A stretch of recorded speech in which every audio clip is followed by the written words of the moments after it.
Hello and welcome to SPMIS Academy. Today we will analyze important newspaper articles of 6th September 2023. Please note you can download the PDF version of today's newspaper analysis by clicking the link given in the comment section.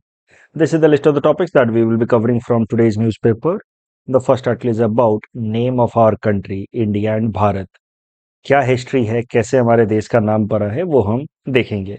This topic is important from our syllabus GS paper 2 Indian polity point of view.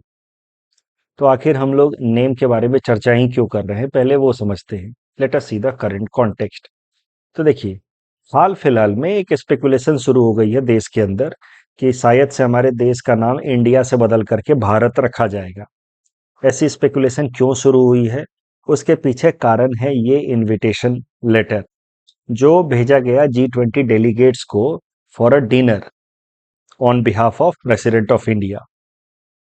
उसमें reference दिया गया था कि the invitation has been sent by the president of Bharat. आप देख सकते हैं कि दिस इनविटेशन इज फॉर 9 सितंबर और ये भारत मंडपम जो नया अभी कॉन्फ्रेंस हॉल स्टार्ट किया गया है उसमें ये इनविटेशन वहां के लिए भेजा गया. This is not important. The point is कि इस इनविटेशन में the term that was used was the president of Bharat. उसके बाद से स्पेकुलेशंस तेज हो गई कि शायद से भारत सरकार प्रोसेस में है हमारे देश का नाम इंडिया से बदल करके भारत करने के. लेकिन अगर हम ध्यान से देखें, अगर हम अपने कॉन्स्टिट्यूशन को पढ़ें तो article 1 of our constitution itself says India that is Bharat shall be union of states. इसका मतलब यह है कि टेक्निकली हमारे देश का नाम दोनों है, इंडिया और भारत, तो बदलने की कोई जरूरत है नहीं. हमारे देश का नाम भारत भी है एज पर the constitution. We can see it in the first article itself. उसके अलावा अलग अलग जो इंस्टीट्यूशंस हैं भारत सरकार की, for example reserve bank of India या इंडियन रेलवेज, इनके हिंदी नाम में जो शब्द इस्तेमाल किया जाता है वो भारतीय ही है. जैसे रिजर्व बैंक ऑफ इंडिया को हिंदी में कहा जाता है भारतीय रिजर्व बैंक, इंडियन रेलवे को कहा जाता है भारतीय रेल. तो भारतीय शब्द या भारत शब्द जो है वो हमारे देश का नाम ऑलरेडी है. इन 2020 अ PIL was filed in the supreme court, जहां पे डिमांड रखी गई थी कि हमारे देश का नाम इंडिया और भारत है, उसमें से इंडिया को विड्रॉ कर लिया जाए, हटा दिया जाए और हमारे देश का नाम सिर्फ भारत रखा जाए. ये पिटीशन फाइल किया गया था सुप्रीम कोर्ट में ऑन द ग्राउंड कि इंडिया जो नाम है that is reflection of India's colonial history. हमारी कॉलोनियल पास्ट को ये रिफ्लेक्ट करता है इंडिया नेम, और इसलिए इसको हटा दिया जाए और सिर्फ भारत नाम रखा जाए. वो बात अलग है कि सुप्रीम कोर्ट ने इस पिटीशन को रिजेक्ट कर दिया था ऑन द ग्राउंड कि लुक, इंडिया के साथ साथ हमारे देश का नाम भारत भी है. तो अब जरा देखते हैं कि हमारे देश का नाम भारत, ये जो शब्द है भारत, ये कहां से आया है. Where does the name Bharat come from. तो इसको लेकर के अलग अलग आर्ग्यूमेंट्स हैं. For example there has been some geographical justification for the name. जैसे कि आप इंडिया के अलग अलग इंपॉर्टेंट टेक्स्ट को देखेंगे, सेक्रेड टेक्स्ट को, जैसे पुरानिक लिटरेचर्स को या इपिक जैसे कि महाभारत में आप देखेंगे तो वहां पे अक्सर चर्चा की गई है अबाउट दिस लैंड, और इस लैंड को मेंशन किया गया है as the land between oceans and the mountains. तो ओशंस और माउंटेन्स के बीच का जो लैंड, उसको नाम दिया गया है भारत. तो आप मान सकते हैं कि पुराणम्स में या महाभारत के अंदर भारत नाम का जो बेसिस है वो बेसिकली बताया जा रहा है ज्योग्राफिकल बेसिस, कि Bharat name reflects land between ocean and the mountain. That is the geographical justification behind the name Bharat. There is a social scientist Catherine Clementin Ojha. ये नाम आपको याद रखना है क्योंकि मेंस आंसर राइटिंग में काम आ सकता है या एसए में भी काम आ सकता है. तो कैथरीन क्लेमेंटिन ओजा सेज कि जो भारत नाम है उसके पीछे ज्योग्राफिकल फैक्टर ना होकर के सोशल फैक्टर है. Bharat name reflects that this land is the land which is dominated by Brahmins. तो Bharat name reflects Brahmanical system of the society आज पर कैथरीन क्लेमेंटिन ओजा. जबकि कुछ ऐसे लीजेंड्स भी हैं, यानी कि पौराणिक कथाएं भी हैं, कहानियां भी हैं, उनके हिसाब से भारत नाम हमारे देश का पड़ने के पीछे कारण है या फैक्टर है king Bharat. Ancient king Bharat is a legend, ये एक पौराणिक कथाएं हैं. उसके हिसाब से there was an ancient king Bharat was ancestor of the Rigvedic tribe. तो ऋग्वेद के टाइम के जो लोग थे उनके एंसेस्टर हैं भरत, किंग भरत। और ऋग्वेद के टाइम के जो भी लोग हैं या उसके बाद के तमाम लोग जो इंडिया के अंदर आज के डेट में रहते हैं, हम सबके पूर्वज माने जाते हैं Bharat. So Bharat is considered as progenitor of all people of the subcontinent living in this reason.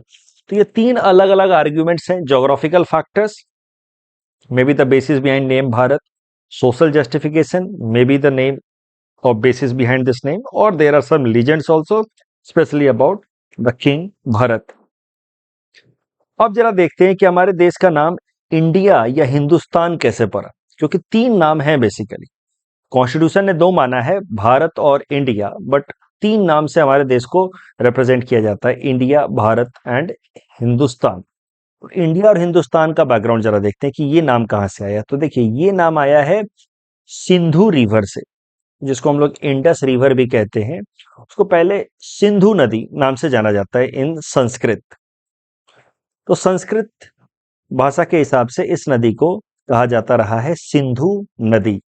लेकिन जो पर्शियन लोग थे, जिनका काफी सारा ट्रेड कनेक्शन था इंडस वैली सिविलाइजेशन के लोगों के साथ, Persians used to call this Sindhu river as Hindu river, क्योंकि उनका प्रोनाउंसिएशन कुछ इस तरीके का था। In Persian cognate the term Sindhu was known as Hindu. तो सिंधु नदी के आसपास के जो लोग हो गए, वो उनको वो लोग बेसिकली हिंदू नदी के आसपास के लोग या हिंदू लैंड के नाम से बुलाते थे। तो this is the reason behind this area being named as Hindu.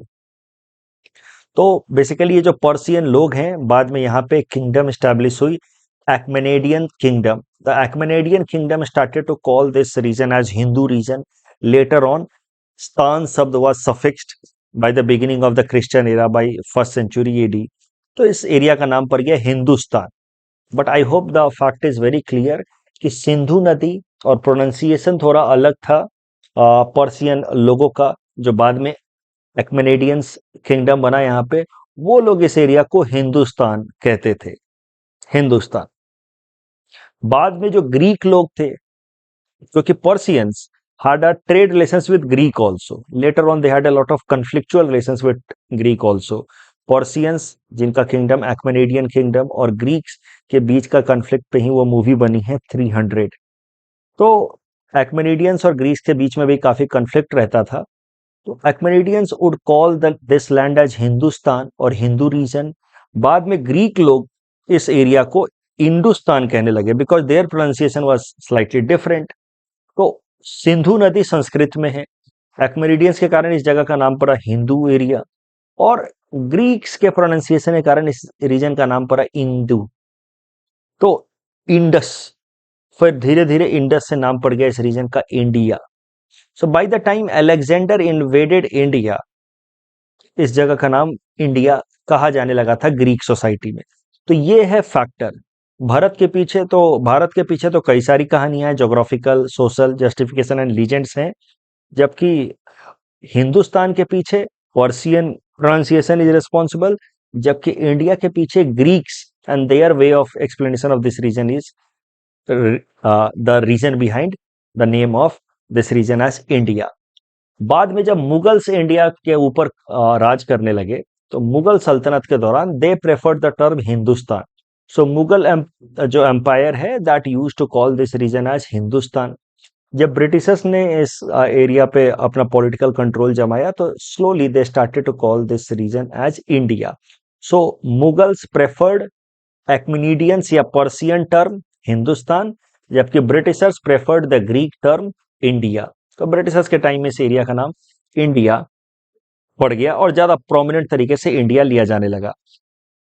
अब जब हमारा संविधान लिखा जा रहा था, उस टाइम में Jawaharlal Nehru was in strong favor of keeping three names for our country, India, Bharat and Hindustan, क्योंकि इससे इंडिया के अलग अलग हिस्टोरिकल बैकग्राउंड को का रिफ्लेक्शन होगा, ऐसा जवाहरलाल नेहरू जी का मानना था। In his book Discovery of India also he has mentioned कि all the three names reflects three different dimensions about our country, India, Bharat and Hindustan.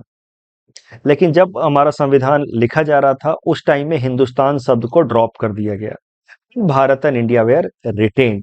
वो बात अलग है कि there were some members of the constituent assembly who strongly wanted just one word to represent the name of our country, that is Bharat. वो India को भी हटाना चाहते थे because as per their understanding India reflects colonial legacy.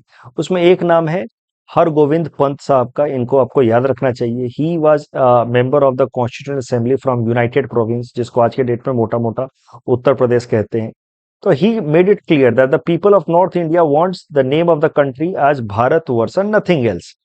But Bharatvarsh जो है वो that was not very much accepted by the states or the representatives from the southern region, and that is where the two names were retained, Bharat as well as India. But Hindustan is not official name of our country.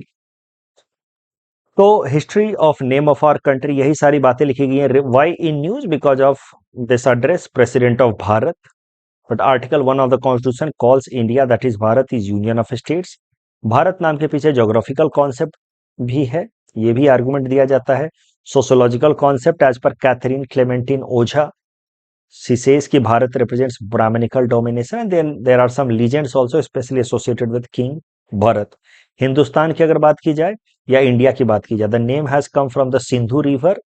तो Sindhu river को संस्कृत में कहा जाता रहा है, Achaemenidians call it Hindu, and then later on by Mughals it was called as Hindustan, जबकि Greeks same Sindhu नदी को रिफ्लेक्ट करते हुए नाम पहले दिया इंडस, और फिर इंडस के आसपास के लैंड को नाम दे दिया गया India, which was later on used by Britishers as well. The next article is about ASEAN and East Asia Summit. This topic is important from our syllabus GS paper 2 international relations point of view. तो ASEAN group of countries, 10 देशों के grouping को कहा जाता है ASEAN. ASEAN का full form है association of south east Asian Nations. तो एशिया के अंदर ये जो 10 कंट्रीज हैं, ये साउथ ईस्ट एशिया के कंट्रीज माने जाते हैं। जैसे हमारा देश भारत, ये माना जाता है ज्योग्राफिकली, हमारा देश भारत पड़ता है इन साउथ एशिया, जबकि ये 10 देश माने जाते हैं कि दे लाई इन साउथ ईस्ट एशिया। ये साउथ ईस्ट एशियन कंट्रीज हैं Myanmar, Laos, Thailand, Cambodia, Vietnam, Philippines, Brunei, Malaysia, Singapore, and Indonesia. Together, these countries are Southeast Asia, and they have created a group amongst themselves for economic and political cooperation. उस group का नाम है ASEAN group, association of south east Asian Nations. इसका secretariat है ASEAN group का Jakarta in Indonesia. This ASEAN group was created in 1967। अगर India और ASEAN countries के रिलेशंस की बात की जाए, इंडिया साउथ एशिया में पड़ता है, और आसियान कंट्रीज की अगर बात की जाए तो 1991 तक इंडिया का कोई डायरेक्ट इकोनॉमिक या स्ट्रेटेजिक रिलेशन नहीं था आसियान कंट्रीज के साथ। लेकिन 1991 में with disintegration of USSR and LPG reforms in India, India moved from a closed economy to an open economy. क्योंकि यूएसएसआर डिसइंटीग्रेट हो गया तो that was considered as defeat of closed economic system या socialist system. At the same time, we were asked by IMF to go for LPG reforms because of the need of bailout, since we were facing BOP crisis, balance of payment crisis. तो 1991 में India went for slow transition of its economy from socialist or closed one to an open economy, which is known by the name LPG reforms. तो जब हमने अपनी economy को open किया तो we were looking for some areas to have international trade and inflow of foreign funds in the form of FDI or FII. उसी process में India started to develop economic relations with these ASEAN countries, और India ने ASEAN countries के साथ एक free trade agreement sign किया। इस free trade agreement को फर्दर स्ट्रॉन्ग करने के लिए India started a policy under prime minister PV Narasimha Rao. उस पॉलिसी का नाम रखा गया look east policy. Look east, eastern countries के साथ, साउथ ईस्ट एशियन कंट्रीज के साथ अपने रिलेशंस को स्ट्रॉन्ग करने के लिए India started a policy, look east policy. Later on the same look east policy was upgraded into act east policy in 2014 when Narendra Modi government came into power. तो look east P V Narasimha Rao की सरकार लेकर के आई थी, जिसका मेन गोल था south east Asian countries के साथ इकोनॉमिक कोऑपरेशन को स्ट्रेंथन करना नरेंद्र मोदी की सरकार जब 2014 में आई तो इन्होंने लुक ईस्ट को अपग्रेड किया एक्ट ईस्ट में, जिसका मेन गोल था कि अब साउथ ईस्ट एशियन कंट्रीज के साथ सिर्फ इकोनॉमिक नहीं बट स्ट्रैटेजिक रिलेशंस को भी, यानी कि सिक्योरिटी हो गया, terror cooperation, terror relation related cooperation हो गया, पीपल टू पीपल टाइज हो गया, इन सारे एरियाज में भी कोऑपरेशन बढ़ाएंगे साउथ ईस्ट एशियन कंट्रीज के साथ, ना कि सिर्फ ट्रेड और एफडीआई बेस्ड रिलेशन रखेंगे. So that is the main difference between look east and act east. So you can say कि with arrival or advent of Narendra Modi government, India is looking forward to have a stronger ties with Southeast Asian countries, ASEAN countries, and the ties need not to be just retained in economic format, but also upgraded into strategic security format, plus cultural contacts in the form of people-to-people ties. तो ये बात हो गई India और ASEAN relations की. अब एक और ग्रुपिंग के बारे में बात करते हैं. आसियान ग्रुपिंग तो है ही इन 10 देशों की ग्रुपिंग. इंडिया आसियान समिट भी होती रहती है. उसके अलावा एक और ग्रुप है जिसका नाम है east Asia summit. East Asia summit जो ग्रुप है that is group of 18 countries which includes ASEAN plus 8 more countries. They are Australia, China, Japan, India, New Zealand, Korea, Russia and US. ये 8 देश plus ASEAN countries, total 18 countries together are known as east Asia summit. अब current news तो आप यहीं से पढ़ लीजिए. PM leaves for ASEAN and east Asia summit today. तो इंडिया आसियान समिट और ईस्ट एशिया समिट दोनों को एक साथ अटेंड करने के लिए हमारे प्रधानमंत्री नरेंद्र मोदी जी इंडोनेशिया की कैपिटल सिटी जकार्ता के लिए उन्होंने डिपार्चर किया है. और एक दिन या 2 दिन वहां वो स्टे करेंगे क्योंकि इंडिया के अंदर ऑलरेडी G20 समिट चल रहे हैं, तो उसके लिए उनको अर्ली रिटर्न करना होगा. तो ईस्ट एशिया समिट और आसियान की समिट दोनों एक साथ वो अटेंड करेंगे. तो आसियान की समिट, ये जो 10 देश हैं साउथ ईस्ट एशिया के, उनके बीच में ये समिट ऑलरेडी चल रहा है, 43rd आसियान समिट. और उस इसी के साइडलाइंस में फिर इंडिया आसियान समिट भी हो जाएगा और ईस्ट एशिया समिट भी हो जाएगा. तो ईस्ट एशिया समिट और आसियान ग्रुपिंग के बेसिस पे यूपीएससी ने 2015 में ये क्वेश्चन पूछा था. Please attempt this question and you can submit the answer in the comment section. मैं आपको कहता हूं, आप देखिए इस क्वेश्चन को देखेंगे तो आप पहला टर्म जब देखेंगे Asia Pacific economic cooperation APEC, आपको लगा सर ने तो इसके बारे में बताया नहीं, बट आप बिना इसके बारे जाने हुए भी आप इस क्वेश्चन को अटेम्प्ट कर सकते हैं. So try this by looking at the other 2 options and the options given below. आप अटेम्प्ट कीजिए, इसका जवाब आपको मिल जाएगा. ASEAN and east Asia summit यहाँ पे मैंने बता रखा है. आसियान का full form association of south east Asian nation, और यहाँ पे south east Asia includes 10 countries which are on the south east Asian side. इस साइड में है इंडिया के. ये 10 देश के नाम मैंने यहाँ लिख दिए हैं, plus 8 countries together which includes India also. तो ASEAN plus 8 countries together are known as East Asia Summit. The next article is about Myanmar barred from leading ASEAN in 2026. तो दोनों न्यूज, इसके पहले वाला न्यूज भी आसियान से related था, ये न्यूज भी आसियान से ही रिलेटेड है. So this topic is important from our syllabus GS paper 2 international relations point of view. तो पहले थोड़ा म्यांमार के बारे में समझते हैं. देखिए म्यांमार, अभी हमने देखा पिछले ही टॉपिक में कि एक साउथ ईस्ट एशियन कंट्रीज है and it is one of the south east Asian countries and it is also part of ASEAN grouping. अभी म्यांमार के अंदर आप देखेंगे तो 2021 में मैसिव पॉलिटिकल चेंज हुआ. वहां पे डेमोक्रेटिकली इलेक्टेड गवर्नमेंट थी of party NLD, national league for democracy, which was under leadership of Aung San Suu Kyi, a very prominent human right leader coming from Myanmar. तो आंग सान सूकी की party national league for democracy की सरकार थी Myanmar में. इसको forcefully इस पार्टी से पावर अपने हाथ में ले लिया वहां की मिलिट्री ने, और इसके साथ ही वहां पे मिलिट्री जुंता रूल आ गया. इसको कहते हैं मिलिट्री जुंता. इसको जनता मत समझिएगा. मिलिट्री जुंता मतलब military dictatorship. In simple words, a military junta government operating in Myanmar that came in 2021 by taking power in its own hands from a democratically elected government of NLD party. That military government is known by the name military junta in Myanmar. और जब से यहाँ पे military junta की सरकार आई है, यानी कि आर्म्ड फोर्सेस ने पावर, सिविलियन गवर्नमेंट का भी एक्शन अपने हाथ में लिया है, तब से वहाँ के लोगों के बीच में काफी सारा अनरेस्ट है. कई सारे लोग प्रोटेस्ट कर रहे हैं against this military junta rule and demanding democracy to be restored. और मिलिट्री जनता की जो सरकार है, it is committing so many atrocities against the civilian protesters and that is why there is a situation of civil war going on in Myanmar.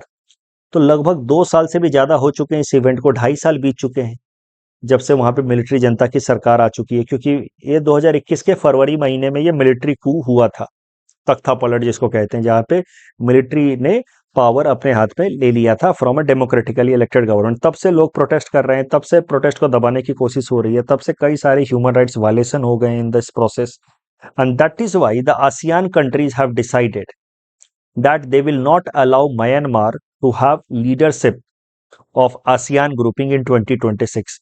तो अभी जैसे ASEAN की 43rd summit हो रही है इन जकार्ता, इंडोनेशिया, तो वहां पे फैसला लिया जाना था कि 2026 में जो आसियान की समिट होगी उसकी लीडरशिप कौन से देश को मिलेगा अमंगस्ट द आसियान ग्रुपिंग। तो it was to go to Myanmar was to hold chairmanship of ASEAN countries in 2026, but because of the military junta rule in Myanmar and because of the atrocities committed by military junta over civilian population and human rights violation, the ASEAN group have decided that they will not allow Myanmar to have leadership of ASEAN group in 2026. Rather, Philippines will take chairmanship of ASEAN group in 2026 in place of Myanmar। अब जब हमने Myanmar की बात की ही है, तो let us सी कि ये जो इवेंट्स चल रहे हैं म्यांमार में, उसका इंडिया के इंटरेस्ट के ऊपर क्या असर पड़ेगा। सी, म्यांमार में मिलिट्री जनता की सरकार आ गई 2021 में। उसके बाद से इंडिया के लिए एक काफी डिफिकल्ट सिचुएशन आप कह सकते हैं as far as managing diplomacy with Myanmar is concern has arisen.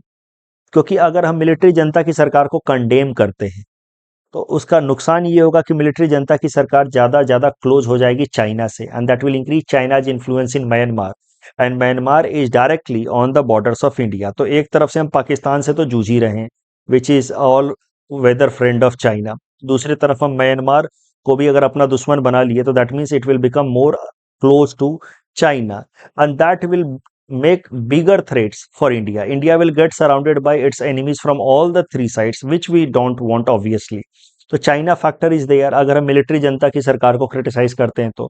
Eight the same time you see many insurgent groups that are operating in north east, जैसे कि आज के डेट में दो जो मेन इंसर्जेंट ग्रुप्स जो नॉर्थ ईस्ट में अभी भी एक्टिव हैं, जिन्होंने अभी भी पीस प्रोसेस ज्वाइन नहीं किया है, वो है alpha group mainly from Assam and then NSCN Khaplang, national socialist council of Nagaland of Khaplang group, NSCN। तो नागालैंड का इंसर्जेंट ग्रुप है NSCN के, जिसको हम लोग NSCN खापलांग कहते हैं, and alpha is an insurgent group of Assam. ये दोनों इंसर्जेंट ग्रुप्स, इनको स्पेस मिल जाएगा, ब्रीदिंग स्पेस मिल जाएगा, शेल्टर मिल जाएगा अगर म्यांमार की सरकार हमसे नाराज हो जाती है। क्यों?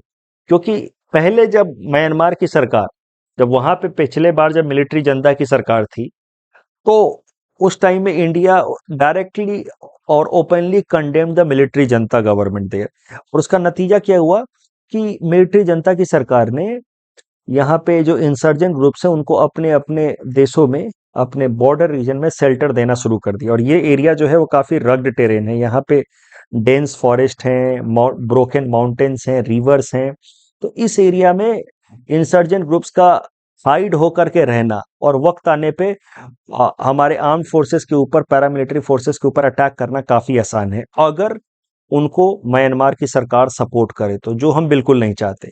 तो मुद्दा ये है कि एक तरफ डेमोक्रेटिक वैल्यूज हैं, हम मिलिट्री जनता की सरकार को सपोर्ट करते हैं, तो पूरी दुनिया हमसे बोलेगी कि why are you supporting a government which is anti democratic, which has removed the democratically elected government, you do not have respect for human rights violation, और ह्यूमन राइट्स के लिए रेस्पेक्ट नहीं है, you support the government which is engaging into human rights violation. तो एक तरफ तो problem ये है कि अगर हम मिलिट्री जनता की सरकार को सपोर्ट करते हैं तो दुनिया हमसे ये सवाल पूछेगी, और अगर हम अपोज करते हैं, क्रिटिसाइज करते हैं on the democratic grounds, then there may be many strategic challenges for India. For example, Myanmar government may become more inclined towards China. Plus, Myanmar government may start giving shelter to the insurgent groups of Northeast like NSCN Khaplang or Alpha Group.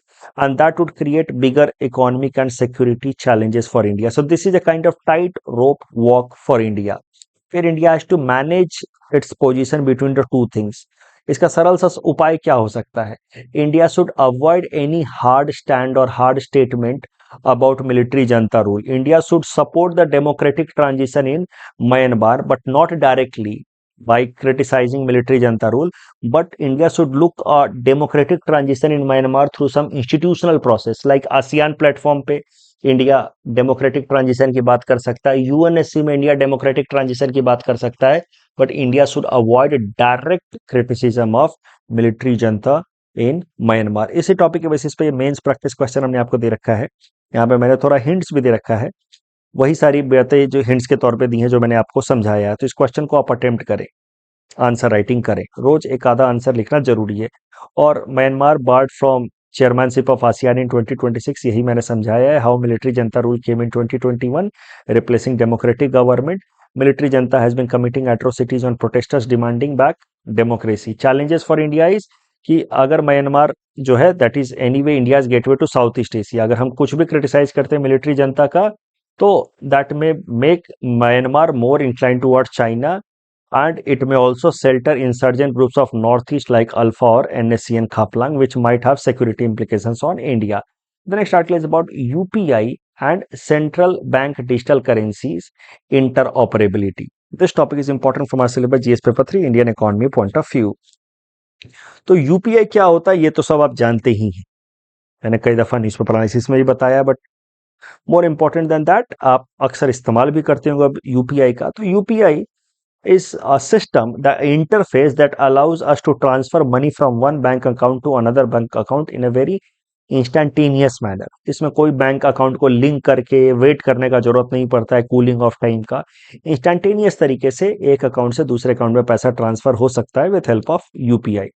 UPI से related शायद से एक बात आप नहीं जानते होंगे, वो मैं बता देता हूं, पीटी पर्सपेक्टिव से इंपॉर्टेंट है कि यूपीआई स्मार्टफोन्स से तो होता ही है, it can be done from feature phones also.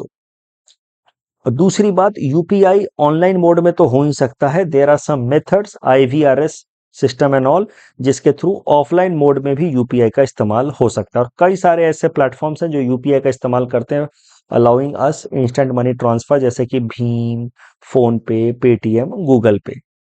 UPI को 2016 में लॉन्च किया गया था by NPCI, national payment corporation of India, in order to ensure direct transfer of money from one account to another account so that it may promote digital transactions in India. ये जो company है NPCI, that was actually created by RBI in 2007 with the aim of promoting digital payments in India, और उसी अपने duty को implement करते हुए NPCI ने यूपीआई को लॉन्च किया in 2016 in order to promote digital payment. तो ये बात हो गई यूपीआई की। Now let us talk about digital currency. तो देखिए अभी हमारे हाथ में जो भी करेंसी होती है that is physical currency. Note जो हम लोग 500 या 2000, अब तो 2000 का नोट रहा नहीं, 500 का नोट है या 100 का नोट है, that is physical currency. But digital currencies भी हो सकती है। Digital currencies are generated completely in online mode, they are stored in online mode and they can be transacted in online mode only. तो digital currency का दो type है basically. Private digital currency, private digital currencies developed by private entities and they are regulated और transacted amongst two individuals but without any control of any central authority. जैसे इसका example हो गया bitcoin, Litecoin, ये example हो गए private digital currencies के। But दुनिया के कई सारे देश, कई सारी सरकार अपना खुद का डिजिटल करेंसी भी रिलीज कर रहे हैं, उनको कहा जाएगा centralised digital currencies, regulated by any particular government और सेंट्रलाइज्ड एंटिटी। इंडिया के केस में भी भारत की जो बैंक है, मॉनेटरी पॉलिसी बनाने वाली एंटिटी है, यानी कि पैसे के सप्लाई को कंट्रोल करने वाली, रेगुलेट करने वाली जो एंटिटी है, आरबीआई हिंदी में जिसको कहते हैं भारतीय रिजर्व बैंक, उसने भी डिजिटल करेंसी को लॉन्च किया लास्ट ईयर। तो 1 दिसंबर 2022 को आरबीआई लॉन्च्ड ई रूपी, इसका टेक्निकल नाम है सेंट्रल बैंक डिजिटल करेंसी। तो ये हो गया जो ई रूपी है या सेंट्रल बैंक डिजिटल करेंसी है, that is an example of centralised digital currency that was launched last year 1 दिसंबर 2022। तो ई रूपी है क्या? देखिए ई रूपी हमारे बिल्कुल ऐसे फिजिकल नोट जैसा ही होगा। फिजिकल नोट को हम लोग कहते हैं फिएट करेंसी। तो उसके जैसा ही होगा, बट अंतर बस ये होगा कि it will be in digital format, it will be stored in the digital system and will be transacted through a digital system only. But just like fiat currency, it will be exchangeable from one to another person. बस इसका form different है. But it will be accepted as a medium of payment, a legal tender. Legal tender मतलब one is bound to accept it for payment system and a safe store of value. Digital rupee would appear as a liability on central bank's balance sheet. मतलब जितना सारा digital रूपी निकालेगी RBI, वो सब RBI के ऊपर एक लाइबिलिटी के तौर पे दिखेगा. दैट हैज बीन, क्योंकि लाइबिलिटी क्यों? क्योंकि आरबीआई के गवर्नर प्रॉमिस करते हैं ना कि अल्टीमेटली मैं धारक को रुपए अदा करने का वचन करता हूं. तो that means that commitment given by RBI governor indicates that every rupee is a kind of liability against RBI. तो जिस तरीके की लाइबिलिटी इस फिएट करेंसी के कारण बनती है आरबीआई के ऊपर, उसी तरीके की लाइबिलिटी इस डिजिटल करेंसी के कारण भी बनेगी. तो मुद्दा सरल है कि the retail digital rupee is very much similar to the physical rupee या fiat currency that is in our pocket or wallet. The only difference between cash and e-rupee is that one can hold the latter, यानी कि this one electronically in digital wallet overseen by RBI. तो ये वाला note हमारे pocket में रहता है, हमारे जेब में रहता है, जबकि ये वाला जो पैसा है it will be maintained online in a digital wallet that will be ultimately under control of RBI. तो फायदा क्या हुआ डिजिटल वॉलेट का? डिजिटल वॉलेट के अंदर हम लोग डिजिटल करेंसी रख सकते हैं. एक 500 का नोट फिजिकल करेंसी या एक 500 का डिजिटल करेंसी, दोनों की वैल्यू बराबर होगी. डिजिटल करेंसी का सबसे बड़ा एडवांटेज ये है कि इसको मेंटेन करना, ट्रांजैक्ट करना आसान होगा. फिजिकल नोट्स कैसा है कि फट जाते हैं, कट जाते हैं, तो उनको रिप्लेस करते रहना होता है, तो उसका कॉस्ट होता है आरबीआई के लिए. उसका इन्वायरमेंटल डैमेज भी हो, क्योंकि पेजेस प्रिंट करने के लिए हमें पेड़ काटने पड़ते हैं, तो इन्वायरमेंट पे इम्पैक्ट हुआ, ओवरऑल कॉस्ट हुआ आरबीआई के लिए, ट्रांजैक्शन भी डिफिकल्ट हुआ. फिजिकल नोट्स के कारण ब्लैक मनी भी काफ़ी हद तक लोग इस्तेमाल करते हैं फिजिकल नोट्स के बदले ब्लैक मनी को छुपाने के लिए, कंसील करने के लिए. लेकिन डिजिटल नोट्स में सारे एडवांटेजेस हैं. इसका मेंटेनेंस कॉस्ट काफ़ी लो होगा क्योंकि इसमें पेपर प्रिंट नहीं करना है, तो इन्वायरमेंट फ्रेंडली भी होगा.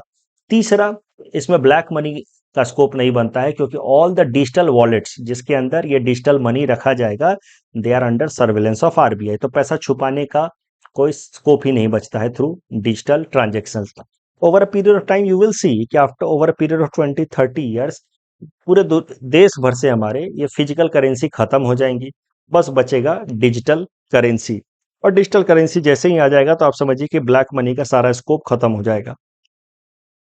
करंट न्यूज क्या है? तो एक मैंने बात आपको बताई यूपीआई के बारे में कि UPI allows instant money transfer. दूसरी बात मैंने बताई central board bank digital currency that is e rupee. अब आरबीआई ने ऐसा मेथड लाया है जिससे नाउ अब हम लोग सेंट्रल बैंक डिजिटल करेंसी यानी कि ई रूपी को यूपीआई की मदद से ट्रांजैक्शन कर सकते हैं. अभी अभी आप ध्यान से समझिए, अभी हम लोग जो ऑनलाइन पैसा ट्रांसफर करते हैं, आप अपने अकाउंट से मैंने आपके अकाउंट में 500 रुपया यूपीआई कर दिया, तो उसको आप मत समझिएगा कि वो डिजिटल करेंसी है, क्योंकि मैंने अभी आपके अकाउंट में 500 रुपये ट्रांसफर किए. अब मेरे बैंक अकाउंट से 500 रुपये फिजिकल तौर पे निकाल करके आपके बैंक अकाउंट में रखना होगा बैंक्स को. वो तो ऊपर ऊपर से अकाउंट्स में दिखाया जा रहा है, लेकिन बैंक्स आपस में फिजिकल ट्रांजेक्शन करेंगे बाद में. तो फिजिकल करेंसी इसमें भी इंक्लूडेड है. जब आज के डेट में मैं यूपीआई करता हूं अपने अकाउंट से आपके अकाउंट में 500 रुपए, don't think that is digital currency. Digital currency is entirely different, it's in digital format, वो एक अकाउंट से दूसरे अकाउंट में जाएगा. अभी तक यूपीआई जो है वो ऑनलाइन पेमेंट के लिए इस्तेमाल होता था और बैकग्राउंड में उसके फिजिकल करेंसी का ट्रांजैक्शन होता होगा बैंक्स के बीच में. अब UPI has been now linked with central bank digital currency, यानी कि UPI has been now linked with e rupee also.